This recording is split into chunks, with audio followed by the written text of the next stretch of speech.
What about now? Can you hear me now? I mean, I appreciate your effort to speak in Spanish, but remember, guys, today's Monday, and that means this is the English stream of Las Plumas. Perfect. Thank you so much. All right. You know, we just give it a in the sense of the frames, the FPS, it just takes a couple of minutes, possibly because my my computer, if you're new here, salam. This is because my computer, as I've told you, is a relic itself. Oh, thank you, Claire. Claire. Don't worry, I'll give you explanation, and then we can start with the round of salutations. As I was saying, my computer is almost 100 years old, like almost a relic. So it takes a little bit of time because Chasm, this beautiful machine that we're using as a cam, it's powerful. Believe me, Chasm is powerful. And sometimes my computer takes a little while to, you know, charge and load and unload. Thank you so much for the subscription add-on. Oh, here you have it, Ripper. Yes, thank you so much for subscription. Oh my God. Oh, 5 months already. Oh my God, it's 5 months already since you subscribed for the first time. That is such a long time. All right, so because you couldn't hear me before, let's rewind and do that again. Salom Bacha, Hoshomati, welcome to the Monday stream of Las Plumas de Simur. It is my greatest pleasure having you here. How is the FPS now? Is the thing better? Is the thing improved? And as you respond to me, let's just do the round of salutations. Who do we have here? We have Claire, of course, always first in my hall. We have Viridis, David is here. We have Pichur. Who else am I forgetting? Of course, Aaron, my loyal secretary. And this until we have Voces de Bronce y Hierro. Hello, this is the first time you tune in. Most welcome we're here. I think it's good now. It's an old Persian computer. Indeed. The fabrication of my computer could have taken place possibly back in Persepolis. Like, yeah, a long way ago. Pichu, thank you so much for your subscription. Yes, oh, by the way, that leads me to the next point, which is thank you so much to everybody who's clicked follow and to those generous people who has subscribed to this channel. You help me greatly with the development of the streams, and yeah, just thanks to your subscription I can carry on and be here right now offering you content. You don't know what a subscription is. This is a way of supporting your creators, your favorite creators, in this case Plumas, in this case this Twitch channel. And how does that work? Well, you would see somewhere in the screen, I have no idea how that looks like, you would see somewhere that appears an option to subscribe to the channel, and there's different tiers. But also, if you have an Amazon Prime account, you can subscribe to your favorite creator for free. Ain't that fantastic, if you ask me? Hello, Papyrus Perdidos. How are you, sweetheart? I hope you have a good morning day. So, yeah, if you with your subscriptions, we can carry on. Your subscription, you have no idea how much you guys help us create, because I never put too much effort into this, not the stream, but I'm not an intense person, you know, I never tell you how actual time I spend doing these streams, but they take time, and I'm a very neat person, so that means I want everything to be freshly and nicely prepared, and yeah, it takes a little time and effort and all the love of my heart, but you know, bills need to be paid. And so yeah, thank you so much, my generous subscribers. I cannot English today. Could I any other day though? Also, that leads me to the next point, which is thank you to my generous patrons, to my beautiful Patreon family. If you want to support us on Patreon, you can check out Patreon/Las Plumas de Simur and select your favorite tier. On Patreon you had access to behind the scenes content, you had what is that? Plumas lost in translation. It's very difficult todo esto. It's very difficult todo esto, Pichur, indeed. Todo esto, it's a bit of a quilombo. So what was I saying? I lose my train of thought so often. Should I see somebody about this? Oh yeah, Patreon. Yeah, I was talking about Patreon. If you want to support us on Patreon, there's different tiers you can choose to from, and you have access to behind the scenes content, extra content, and also I have a little surprise to my highest tier patrons, which are my tier Ashdod, coming soon. I'm still working on that, but yeah. Thank you, patrons. I know some of you are here. I can see you. Thank you so much for all your effort. Now, with all those shenanigans out of the way, let's move to the important thing, because you, Bachar, you, my lovely Bachar, know that the drill here, the important thing, is not what I'm going to tell you in the stream, is what tea am I drinking.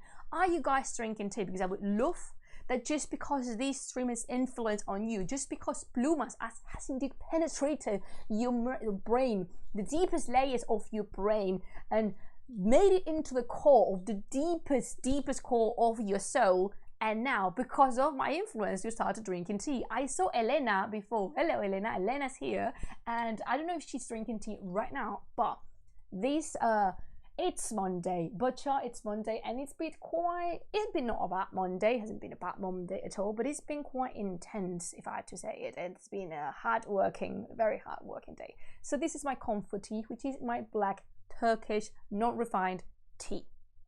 I'm basic, I am classical, I enjoy it. And this is my lovely Star Wars malt, because yeah, long live the Empire. Yeah. Just finished the second pour. I'm drinking chamomile tea. Does that count as tea?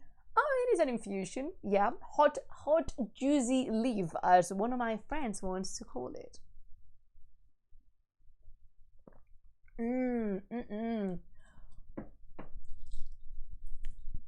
Budget Puff is here! عزیزم چطوری؟ از تو دلم تنگ میشه. Sorry, I'm saying that I've missed so much Budget Puff. Oh my gosh. And مامانت اینجاه؟ Oh my gosh, مامانت اینجا. از تو تنگ دلم میشه، خیلی میشه بود.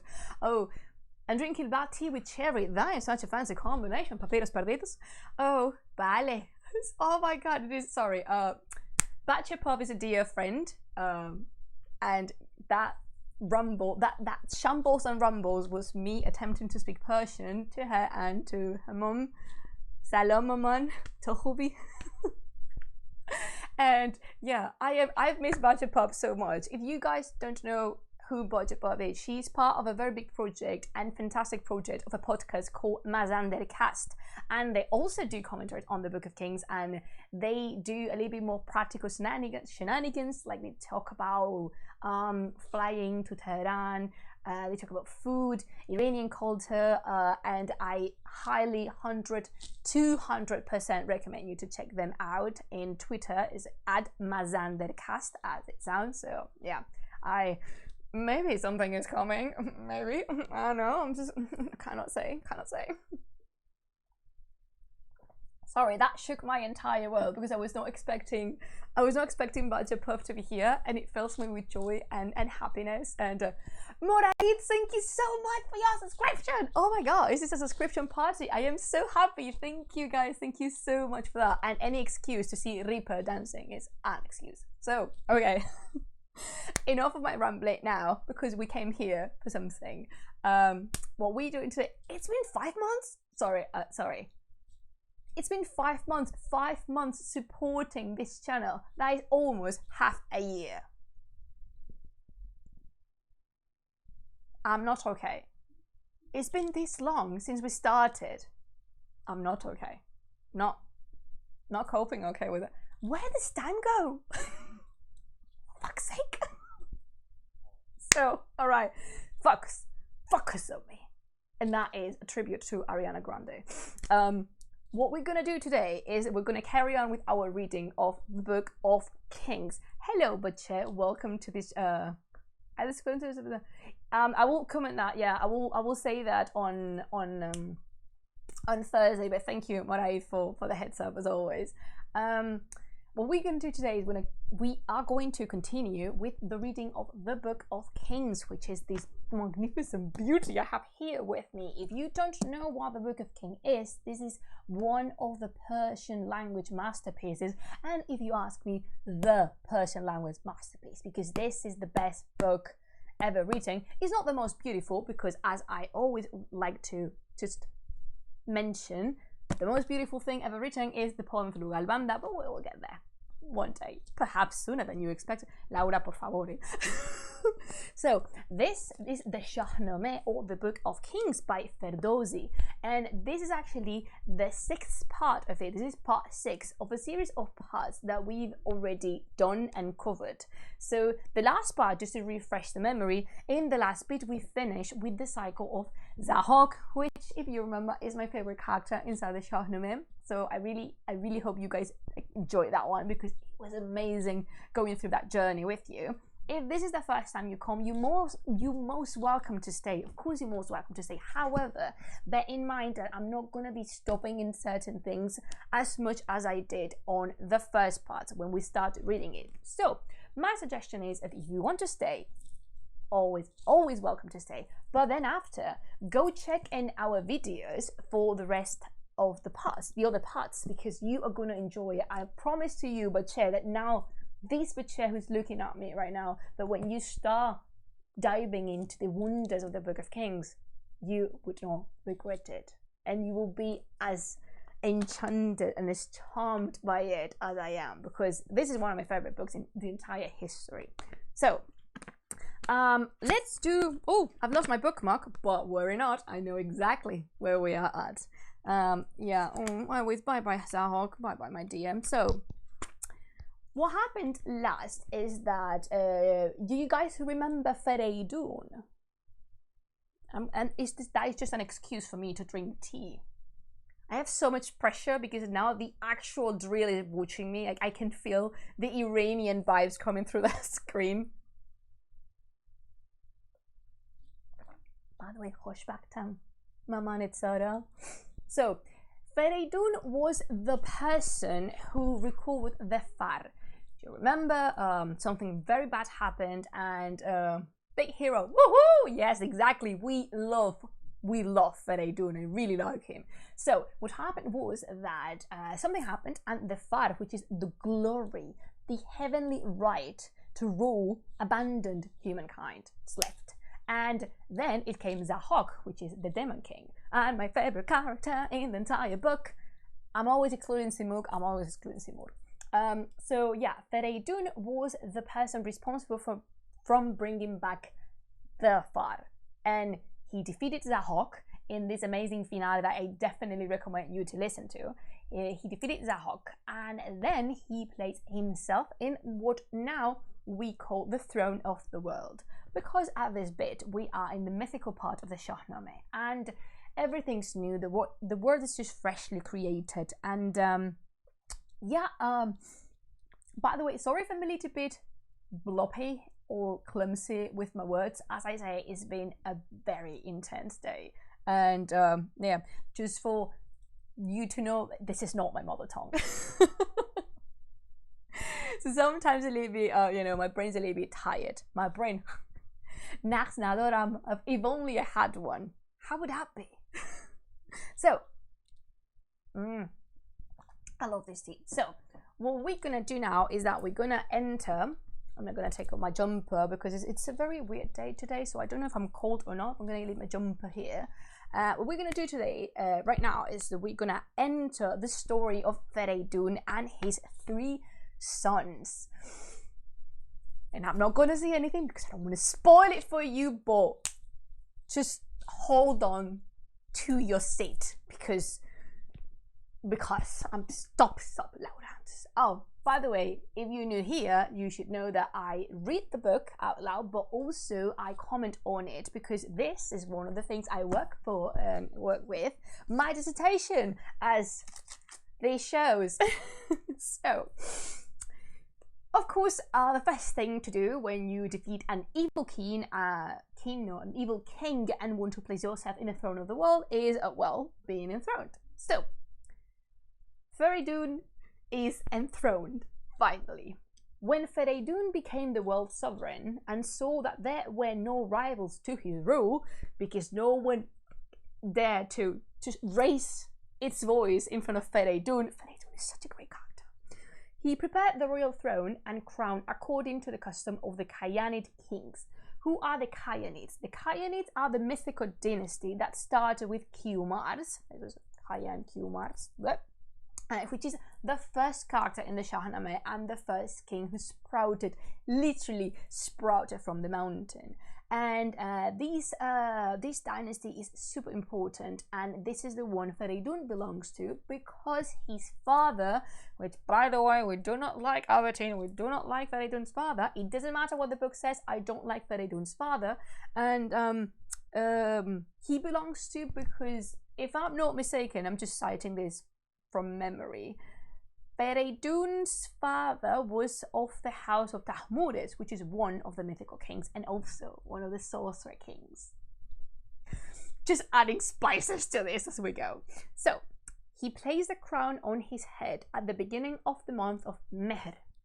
Mehr is Mitra, which is a very powerful Yazata, and if you have been here with me, in last week's stream, we talked about Zoroastrianism and we mentioned Mitra.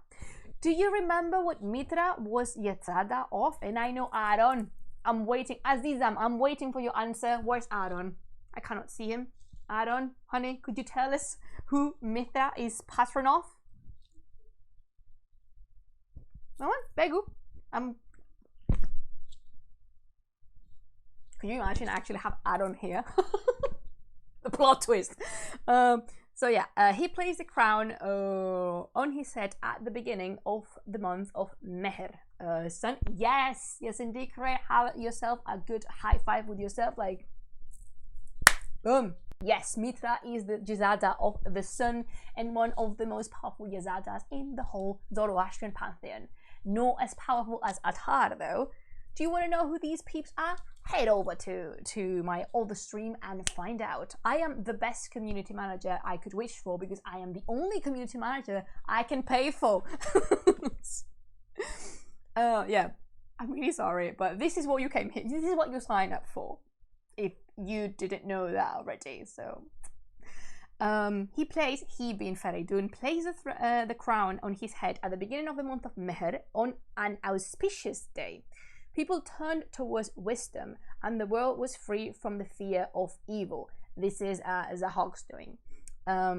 Quarrels were put aside, and a new festival was established. The nobles sat together rejoicing, each of them holding a cup of ruby wine, which glowed as brightly as the new king's face.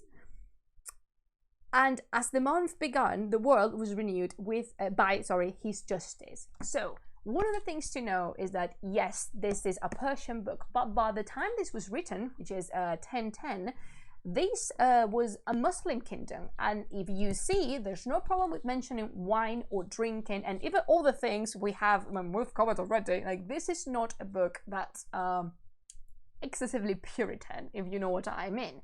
And that is okay. That is perfectly okay. So they should help us to shake off a little bit that image of Islamic past that we have somehow. So yeah, drinking. Why? Because the king is enthroned, and yeah, have a drink on you, have a drink on me. And he ordered that a fire be lit. Remember the importance of fire, the fire that Hoshang, another mythical king, discovered by accident, but discovered. The importance of fire is crucial, and also fire is the most sacred element in another religion which I am in love with, Zoroastrianism. There are a lot of references of Zoroastrianism in this first part, so one of them is being sacred fire. And ambergris and saffron sprinkled on the flames. In this way, Feridun instituted the festival of Mehregan and the custom of taking one's ease and feasting at this time. This festival is still observed in his memory, and during the festivities you should try to let no sadness show in your face. Feridun ruled for 500 years, and not one of his days was given over to evil, because we flipping love Feridun. Yes, so, right, there's many things to comment here. I'm gonna go with the easiest one first. 500 years, how is that possible? Where we are at the mythical era. And at this point, kings live long, very long. So this is one of the reasons that we have Feridun ruling over for 500 years. Quite a lot, yeah, because there is no this concept of time passing. Everyone lives for so long. Yeah, I think Jamshid lived up to, what was it? We counted when we were reading, it was 700 years or something, and Zahog ruled, not lived, ruled over 1,000. So yeah, everyone lives for a very long time. So yeah, the festival of Mehergan.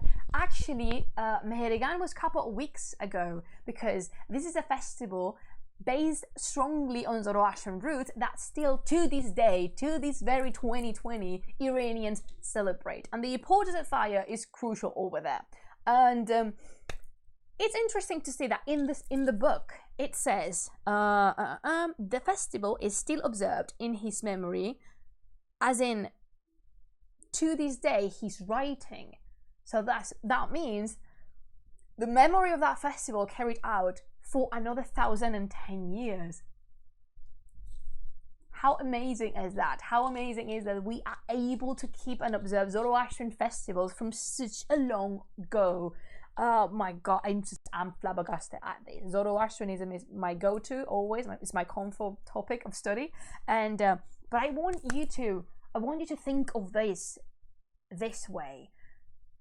If the festival was still held and celebrated, that meant it was permitted. Therefore, that meant Zoroastrian, at least apparent, on the surface level, were not prosecuted. Of course, Islam was the original religion, but here we have evidence, literary evidence, that in the time of Ferdowsi, there were Zoroastrians not just living and existing in Iran, but practicing their religion openly. I'm not saying, of course, do not take me wrong, I'm not saying this was the Zoroastrian paradise and that everything was, just sunshine, lollipops and rainbows. And no, that is not the case at all.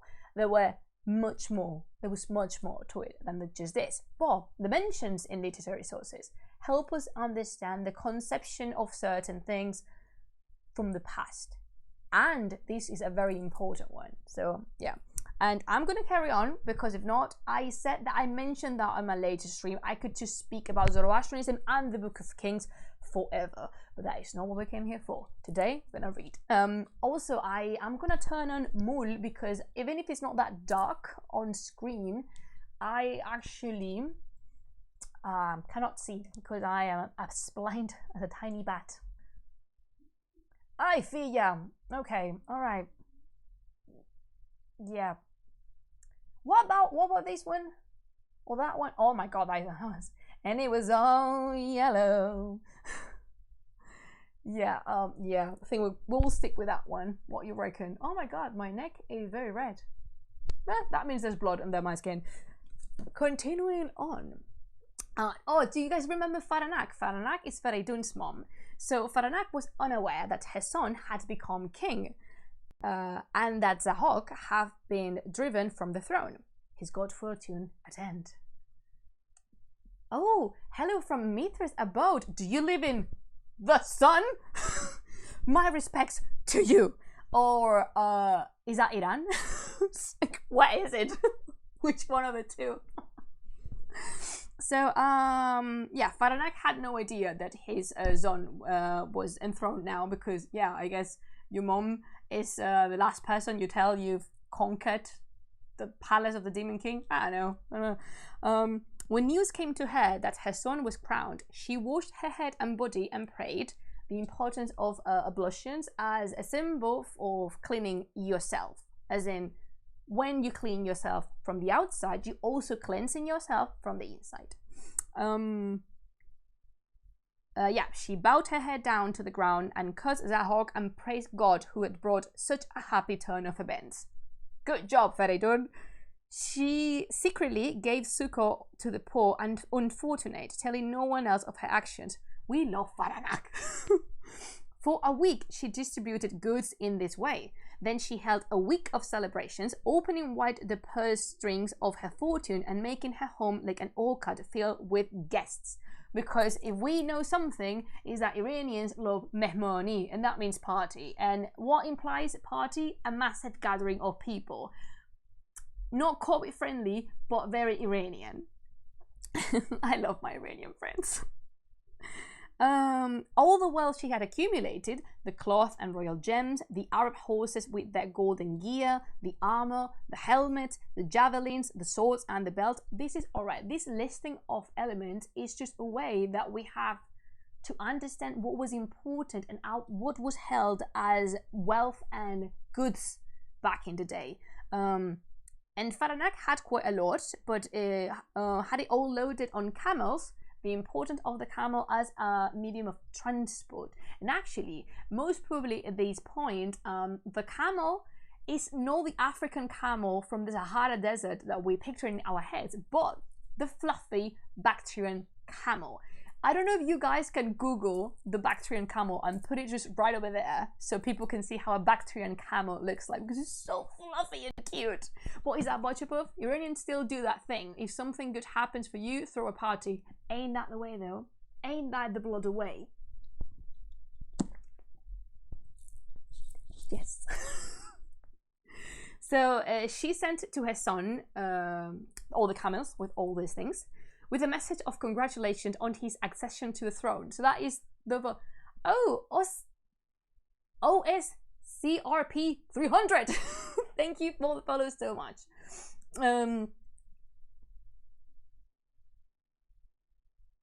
Okay, I guess thank you. Iranians needed tequila back then. Well, they had wine, which I think it was stronger than the thing we drink now, but actually have no idea. After Feridun had received the homage of his people, he made a tour of the world, Feridun World Tour, to become acquainted with its news and secrets. He just goes to explore, because remember, he's very young here. I think Feridun is not even Batchepov. You could help me out with this, but I think that Feridun, when he gets to the throne, he's just, what, 20 something? I don't actually know. Whenever he saw injustice or an area that was not flourishing, he tied the hands of evildoers as a king should, making the world an earthly paradise and planting cypresses and roses in the palace, in the place of thorns and weeds. Sorry. The Cypress Tree. We encounter here our old friend, the Cypress Tree. Do you guys remember what the Cypress Tree means and why is it important? He was late teen or early 20s, right? Yeah, that's what I reckoned. But I mean, he lived 500 years, so it means nothing that he's in his early 20s. So do you guys remember why the sacred fire, not the sacred fire, my subconscious has betrayed me. Do you guys remember why the Cypress Tree was important? It's okay if you don't. Just let me know, but just don't, but not me to not repeat myself over and over and over. After 50 years passed, Feridun was the father of 3 fine sons, all worthy to wear the crown. The name of the Feridun sons is not here, but I'm just gonna give you. I quit my mom and she forgot. No worries. The Cypress Tree is the symbol of eternity because it never withers. It's an evergreen tree and also had massive importance in the Iranian plateau and for the Iranian, the very animistic cult back in the day. Even before Zoroastrianism, the Cypress Tree was already important. It was estimated as one of the most sacred trees in the entire world. In fact, we have Sarve Abarku, which is one of the oldest trees in the world. I reckon is around 4,000 years old. That's in Iran, and I couldn't go there when I went, but I will. Thank you, Kiwi. There's my Kiwi, always ready with an answer. Yes, it is Zoroastrian symbol for eternity and also of strength, of beauty, of success. So yeah, very important symbol. As I was saying, Feridun was the father of 3 sons. Salm, sorry, I'm gonna count with, I count in weird ways. Do not judge me. We have Salm, we have Tur, and we have Iraj. They were as tall as cypresses, fair as the spring, the image of their father and their king. They were cute boys. Oh, very cute boys. Even before their father had named them, they could hold their own against elephants. Can you imagine a toddler, and not even a baby, a toddler wrestling an elephant? If we know something about Iranian poets, and this is not a critique, this is just a comment, is that they love exaggeration. So could you actually imagine a toddler wrestling an elephant? They don't have a name yet, so that means they're freshly popped out of the oven. I'm going to say that in that way. They're freshly popped out of the oven and they are fighting elephants already before the dad has even had a chance to sit and think about their names. Is this a figure of speech so you can tell us that these warriors are indeed fierce and brave and courageous, or is it just like, I guess it would depend on how big is the toddler and on how big is the elephant. That is such a good point. Good point. I don't not judging. I'm not judging. Not zip. So yeah, the two older boys were sons of Shāh-nāmeh, and the youngest was the son of Arnabaz. These girls were, depending on the version, were either the what's in that milk, right? Shir. So depending on the version, these women, Shāh-nāmeh and Arnabaz, are either the daughters of Faridun or the sisters of, the daughters of Jamshid or the sisters of Jamshid. I'm going with daughters because of drama, but yeah, possibly that is because the word was dokhtar, and dokhtar means both, well, no, actually, Hahar is sister. I actually don't know what there's this confusion, but the point is that you would find some translation that said that they were sisters of Jamshid and not daughters. So yeah, again, no problem with having more than one wife. You go Faridun. Yeah, woohoo.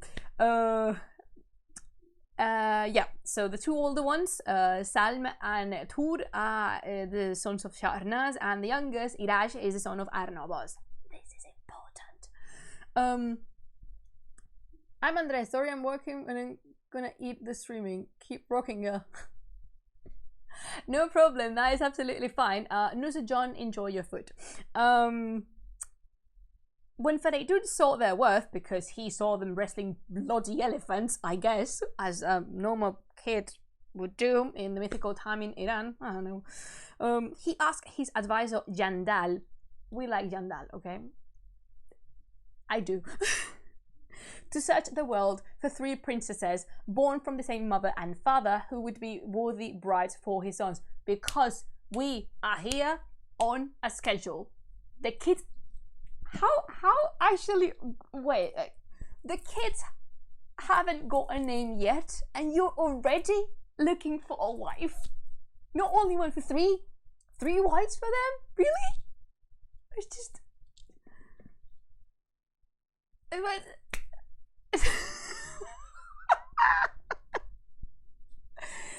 ain't nobody got time to lose. Yeah, so Jandal was quite a wise and discerning man, and immediately began to make inquiries as to which kings in which countries had marriageable daughters, because we're here on a schedule. Hala, via. You wrestle an elephant, it's time to get married. Hell to the yeah. He found no one in Iran who was worthy of this honor, but then he came before Sarv. Sarv means Cypress, the king of Yemen, as splendid as a pheasant strutting among spring flowers. Ah, I like pheasant. They're super beautiful birds. The king, he kissed the ground and showered flattery on this subject king. The king said to Jandal, this is the king, you know, Jandal went through on this world tour and found the king of Yemen, and he found something he liked there. And the king says to Jandal, may you never cease to be praised. What orders do you have for me? What instructions do you bring? What do you have to do? And then Jandal replied, may you live in happiness and hand of evil never touch you. How beautiful thing is this? Cannot we greet ourselves this way? Can't we? No? I'm going to start doing that. Sorry, I'm going to switch. I move along, you know that too.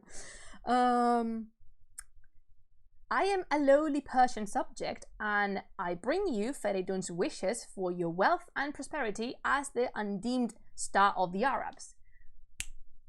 Yemen is an Arab kingdom, and if you were here before, if you made it to part 6 with me from part 1, you know the Arabs don't normally get the best of reputations among the Persians, but hey, just alright. So sometimes, like, Merdoz's father was Arab and he was great too. So yeah. Feridun says, this is Jandal speaking, Feridun says that there is nothing dearer to a man than his sons, that his 3 sons are sweeter to him than his sight, and that he seeks brides for them. I see them. I made inquiries and have heard that you have 3 unnamed daughters. Why do people not name their kids? Is this because they don't trust they will make it until, like, to adulthood? Is this, how do you address to these kids? Number 1, number 2, like, say do, yek do se, 1, 2, 3, 1, 2, 3, under 12. I'm not gonna count in any other language. But yeah. Why do people you haven't met a person on the opposite sex yet, but you're gonna put a ring on that? Yeah, in it. So, yeah. You have 3 unnamed daughters who are worthy of our princess. How do you know? You haven't seen them. These 2 noble families should be joined. This is Feridun's message, and may you answer as you see fit. Zero pressure, though. When the king of Yemen heard this, he withered like a water lily, that's plucked from the water. He said to himself, if I don't see my 3 lovely daughters at my bedside, that means it's a way of saying when you allow somebody to come close to your bedside, that means you are giving them the option to reach the most intimate state of your life. That you are holding them dearly in the closest, most inner circle of your life. So it's a way of expressing closeness. I don't want to say anything, but I'm not going to say anything. I'm going to keep on reading. If I don't see my 3 lovely daughters at my bedside, the brightness of the day will be like night darkness to me. But I should keep my lips sealed about this. I must be in no hurry to give an answer. I'll consult with my advisors and see what they say. So the king of Yemen doesn't quite want to marry his daughters yet. Regular.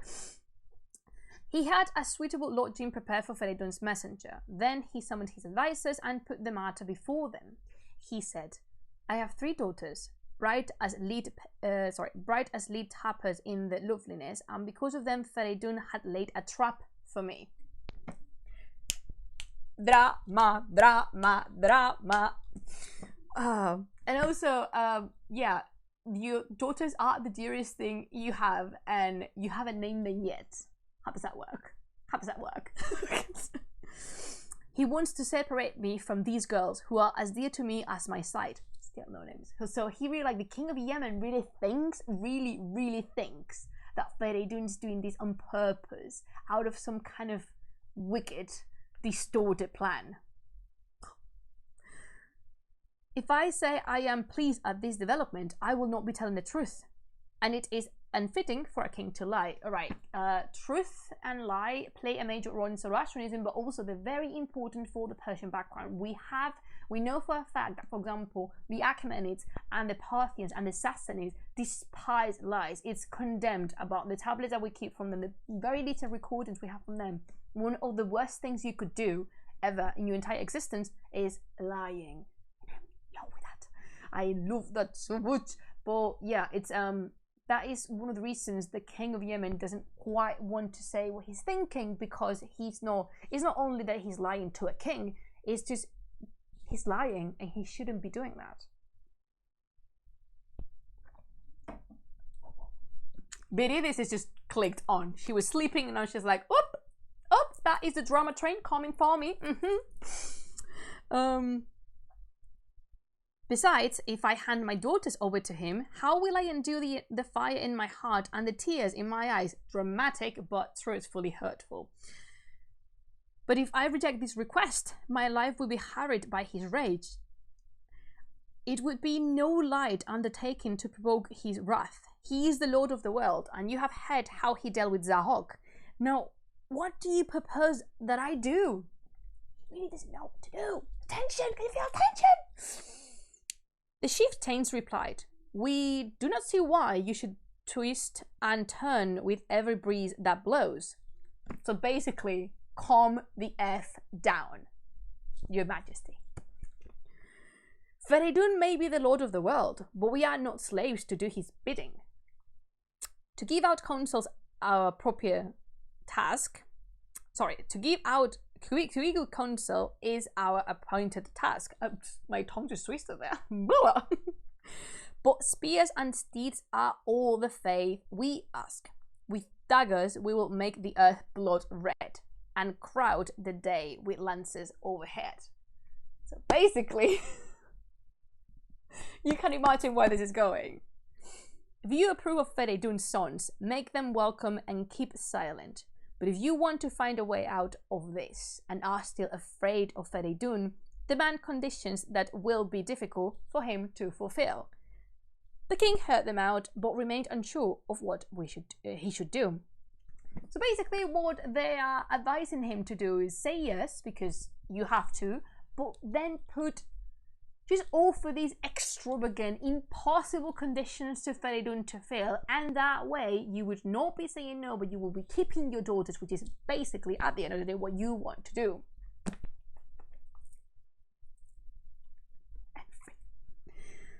Then we're going to see what the king of Yemen answers to Jandal. He summoned Feridun's messenger and spoke eloquently to him. I am your king's subject, and will obey whatever he orders me to do. Tell him I said, you are a great man, and your sons adhere to you, especially as they are worthy to succeed you on the throne. My daughters, too, adhere to me, and if the king asks for my eyes, or for sovereignty over the Yemen, these sacrifices would hurt me less than never seeing my daughters again. Ain't that sweet, actually? Ain't that cute? Like, it's just... Ain't that cute? But if this is the king's wish, I cannot oppose it. And my 3 daughters will leave my kingdom when I have seen the king's princely sons. Show me the merch. Show me the merch first, and then we can make a deal. Polite, humble lying is fine, maybe. I don't think it was fine. He's kind of, you know, ish, like it. Nah, not quite. No. The visit here, so he basically saying, show me the merch, and that means bring your kids here. The visit here will brighten the darkness of my days, and once I see the justice in their hearts, I shall grasp their hands in friendship and give my daughters to them according to our custom, and then quickly send them back to you. When Jandal had heard his answer, he kissed the throne and was fitting, and calling down blessings on the king, he left the court and made his way back to the Lord of the world. There he recounted all he had seen in the palace of the king of Yemen and heard. Feridun called his sons to him. I don't know how you're going to call them Feridun because you haven't given them names yet. I know their names because I know these kids, but what games you playing, Feridun? Yeah, Feridun called his son How and told them of Jandal's search. He said, the king of Yemen is a fine warrior. We acknowledge, king of Yemen, fine warrior. He has no sons, but his 3 virgin daughters are as his crown to him. And if the angel Sorush were to receive them in marriage, he would kiss the ground before them in homage. Do you guys remember Sorush? Sorush, which is another Yazata, here adapted as an angel, which tells us a lot about adaptation and modification of certain sacred personalities, and Zarush is another Yazata. Can someone remember who was he Yazata upon?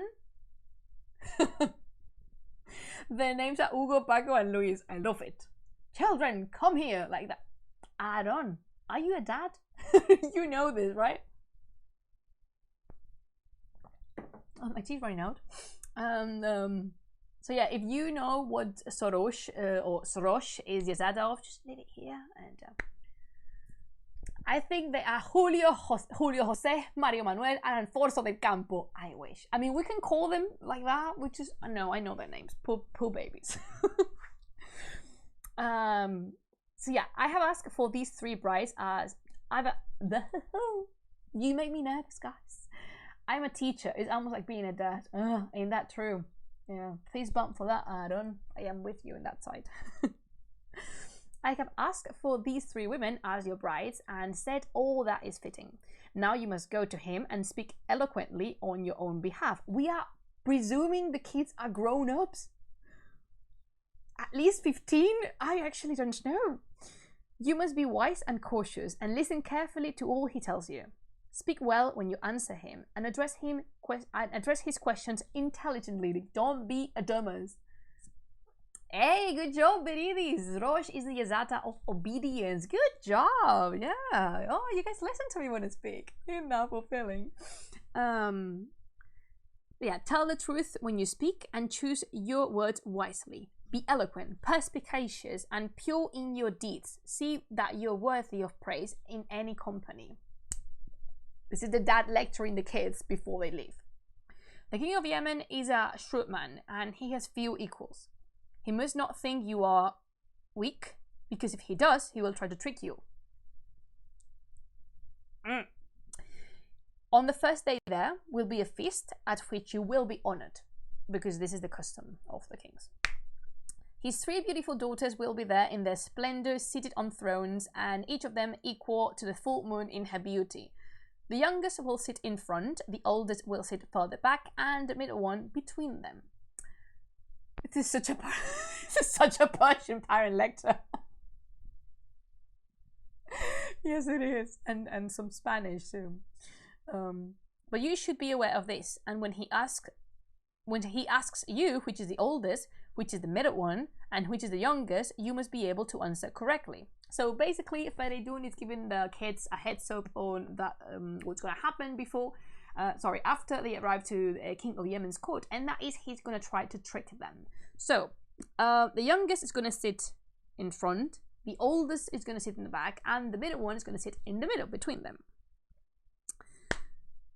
But Feridun knows he is going to change the girls from place, and the oldest will be in the middle, and the youngest will be in front, I guess. Say that the one who has been given the place of honor is the youngest, and the oldest is the one who has been placed lowest, with the middle on her true place. This is the way businesses will turn out well for you. So basically, that is a little bit, that's a little bit strange, but this is what happens. So Feridun, because he has the father with him and because he is a very smart person, he has the ability to foresee that these kids are going to be tricked, or at least attempted to be tricked. So normally, the person that will sit in front is the oldest sister. Then will follow the middle one, and then in the farther back, it will follow the youngest. But the king of Yemen is going to switch places and put the youngest in front and the oldest in the back. And now the kids know, because, well, Feridun has told them. The 3 pure young princes heard their father's words, and when they left his presence, they knew how they should act. They prepared for the journey, taking priests and a escort of warriors that glittered like the stars in heaven. Just in case, to be sure that nothing happens.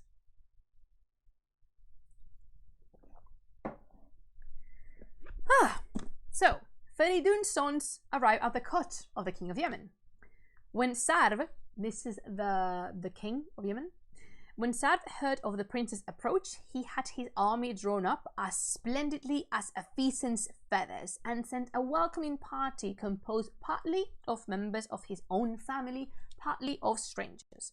As the princes made their way back forward, men and women came out to greet them, scattering jewels and musk mixed with saffron before them. Musk and saffron are important in Iranian folklore, very, because they're pricey, they're very costly to get, and because they are considered to be luxury goods, especially saffron.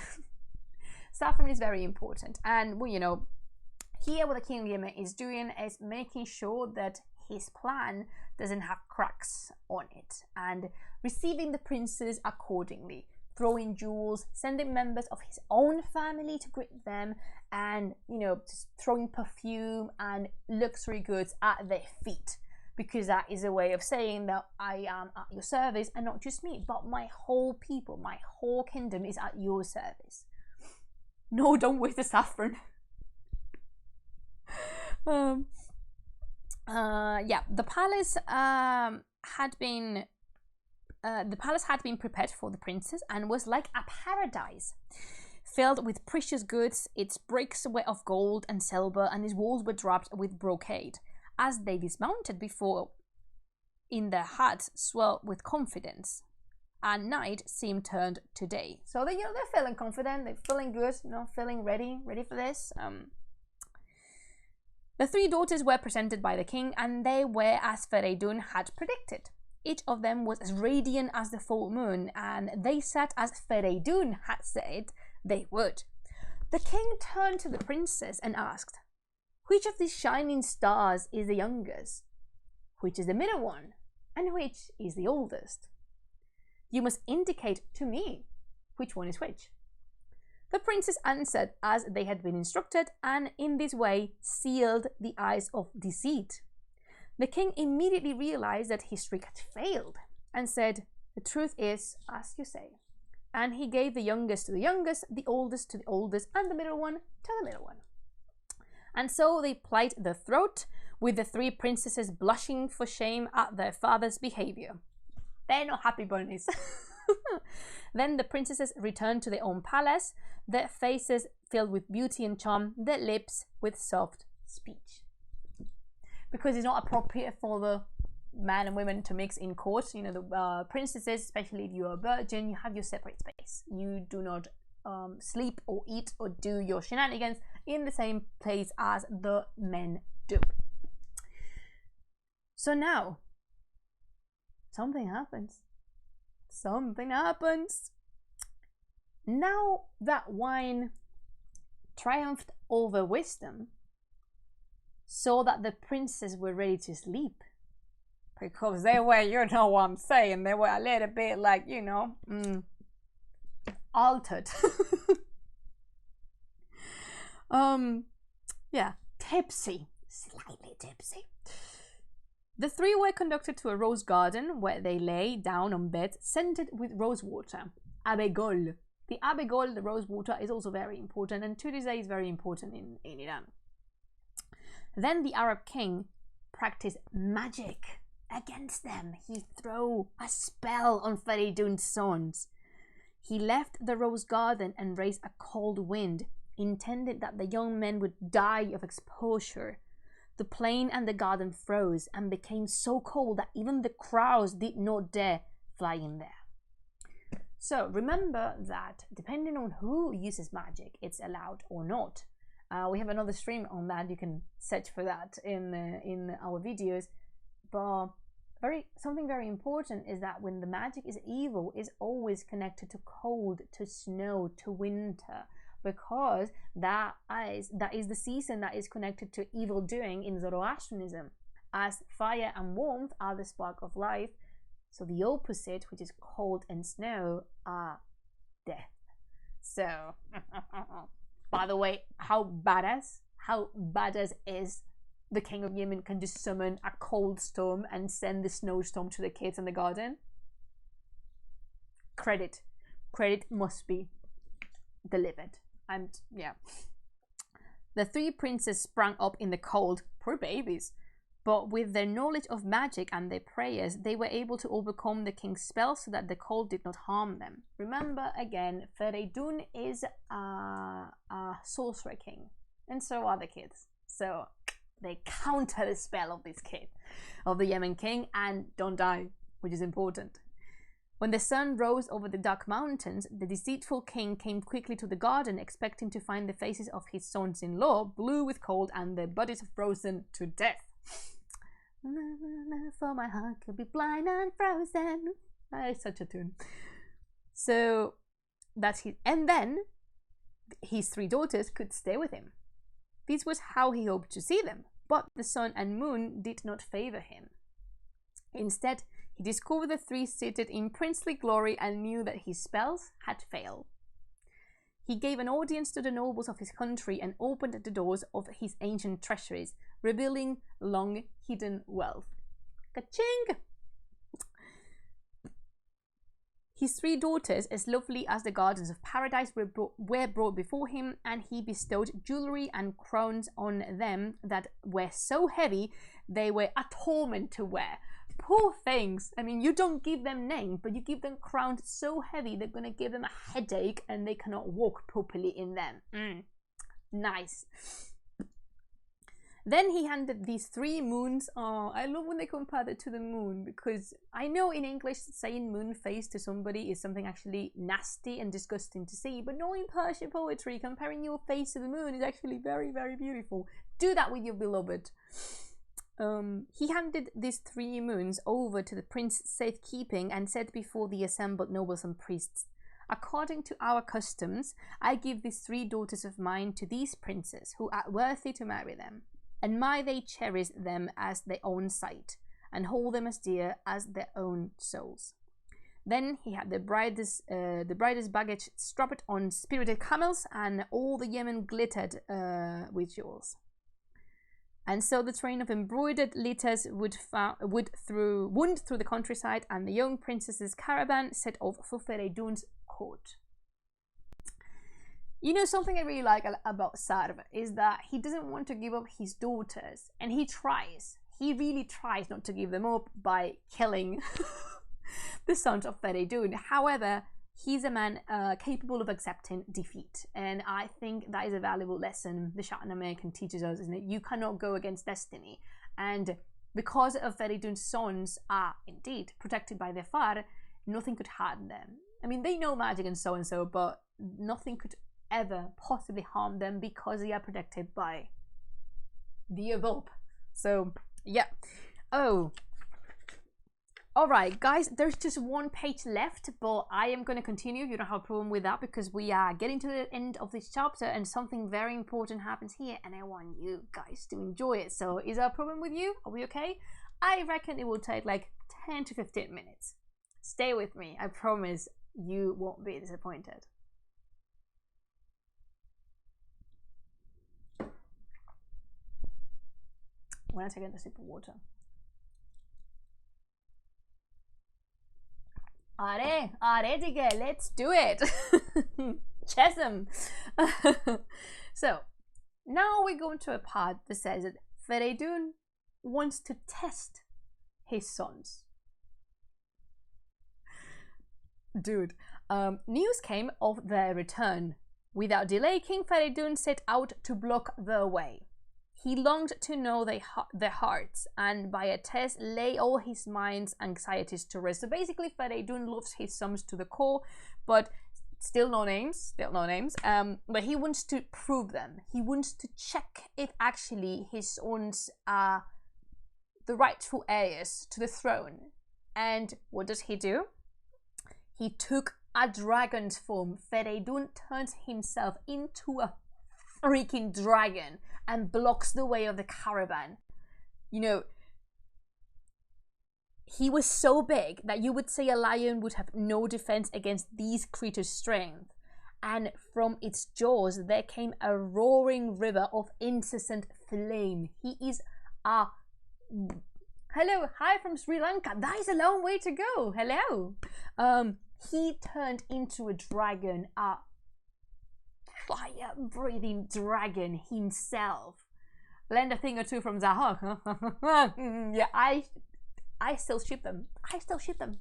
This is the hill I will die on. It's not the best hill, but this is the one I will die on. So yeah, Feridun transformed into a dragon and jumped in the front of the caravan, blocking the way.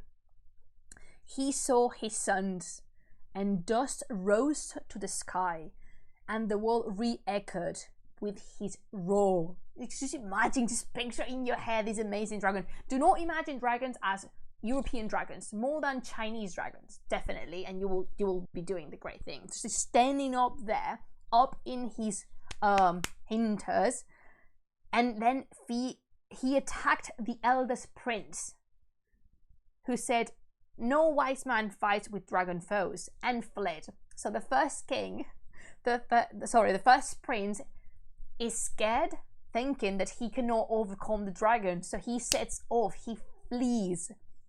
And then the dragon turns into the second son. And he wheeled around. The youth bent back his bow and stood his ground, shouting, "If combat's needed, I can fight. A roaring lion or an armored knight." Yeah, the second has courage. I'm gonna just pierce your body with an arrow. And lastly, the youngest son approached and cried. Not crying as in teardropping, but crying and shouting to the dragon. He said, "Out of our path, fell monster, step aside. You have heard of Feridun, then know that we're his valiant, lion-like sons. Now go, or I will give you a crown that you'll regret." That's the youngest. "You go, Irash." Wait, I don't know. I mean, this is Irash. This is Irash. You go, Irash. Yes. So then Feridun saw how each son took the test and he disappeared. He left them there, but then came out to greet his princess once again, turned into a human. The king, he was the king again, and the father, whom they knew, surrounded by his royal retinue, he just came to them and he came forward with the ox-headed mass. Oh, Buddhi, bro, thank you so much for the follow. So he came forward with the ox-headed mass. Remember the ox-headed mass. That is the weapon, a definitory weapon of Feridun, and one of the coolest weapons to have in the entire world. Dude saw a dragon and left his wife there. Lord, yes. Yeah, just left. When the princes saw their father, they dismounted and kissed the ground before him. Their father took them by the hand and made much of them, and together they made their way to the palace, where Feridun prayed, acknowledging that all good and evil came from the Creator. So Feridun is a very smart king, because he knows that all these grace and these powers he's granted come from, all the powers come from God and the Father that's still protecting him. So he knows how to pay homage and respect to the deity by basically thanking and just acknowledging that is everything that happened is the Creator's doing. So yeah. Then he summoned his sons to him, sat them on thrones, and said, "The dragon that wanted to consume the world with the fire of his breath was your father." Dad! Don't you love Feridun's parenting skills? Because of course I do. I want to test my sons. What should I do? Just turn into a freaking dragon. Yeah. Lol, yeah, at least take your wife with you to safety. So yeah, the dragon that wanted to consume the world with the fire of his breath was your father. Surprise, surprise. Out to test your manliness, and when he had seen your reaction, he returned as himself in his kingly state. Now, I have decided on suitable names for you. Finally, thank you. You, the oldest, shall be called Salm, and might the world be as you would wish it. You sought safety, Salamat, when the monster threatened and did not hesitate to flee. So Salamat or Salam means peace and safety. So he's calling him Salm based on these actions. You should call a warrior who does not fear elephants and lions a fool, not a brave man.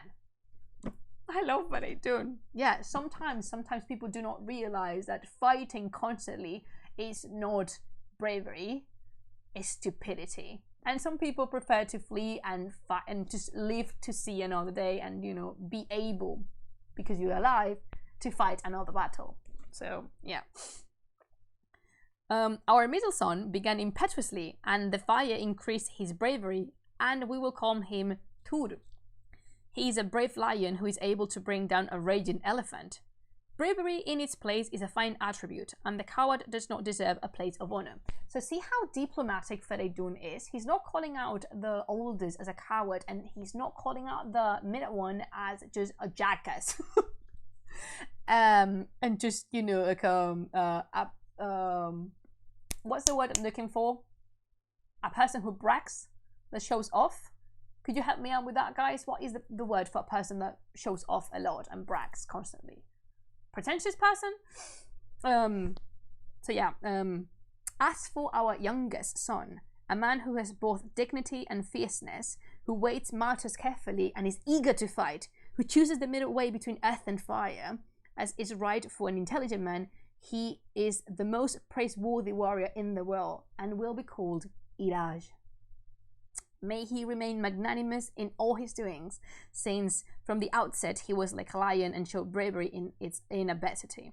And now I am happy to name these beautiful young Arab women. Show off, big-headed? Yeah, big-headed. I'm going with big-headed. Yeah, that is. So now we have Salm, we have Tur, and we have Iraj. And from what I just read, you could see that Iraj is clearly the favorite of his father. Presumptuous works too. And now he's gonna give the Arab girls names. He called Sam's wife, the eldest, Arezu, which is desire. He called Tur's wife, Mohe Azadeh Hui, which means a free-spirited moon. My favorite name ever. And Iraj's wife, whose loveliness exceeded that of Canopus. Canopus is a star. He called Sahi, tall and slender. Then astrological tables were brought, and Feridun studied his son's horoscopes. If you've been here long enough with me, you've heard me speaking about how much the placement of the celestial bodies is fundamental in defining somebody's not only destiny but personality, traits, and character and temper. So what Feridun's doing, he's studying the kids' horoscopes to make sure he knows how his sons are, to confirm how his sons are after he saw them, after the trial, after what he saw, and also to get a glimpse, just a peek of what their destinies are going to be. In Psalms, he found the planet Saturn in Sagittarius. Tur's stars showed Mars soaked in blood in Leo. When he looked at Iraj's stars, he saw the moon in Aries. Do you remember when we talked about the Shāh-nāmeh, which is the book of omens, that I told you that there were only two very negative planets, and those were Saturn and Mars? Very, very negative. Saturn is the planet that's the furthest of the Earth. According to medieval Islamic astrology, Saturn is the furthest planet.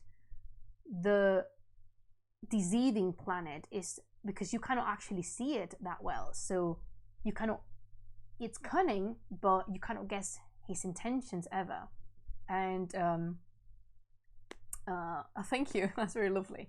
And then Mars, following the Greek-Roman heritage, is the warrior and the blood-shedding planet, and is hot-tempered, hot-headed, mighty, and destructive. And then we have the moon, which is a calm celestial body, reflective, peaceful, and honorable. One more time, in Psalms, in the horoscope, he found the planet Saturn in Sagittarius. Tur's stars showed Mars soaked in blood. And when he looked at Iraj's stars, he saw the moon in Aries. These evil stars showed that trouble and warfare were in store for them.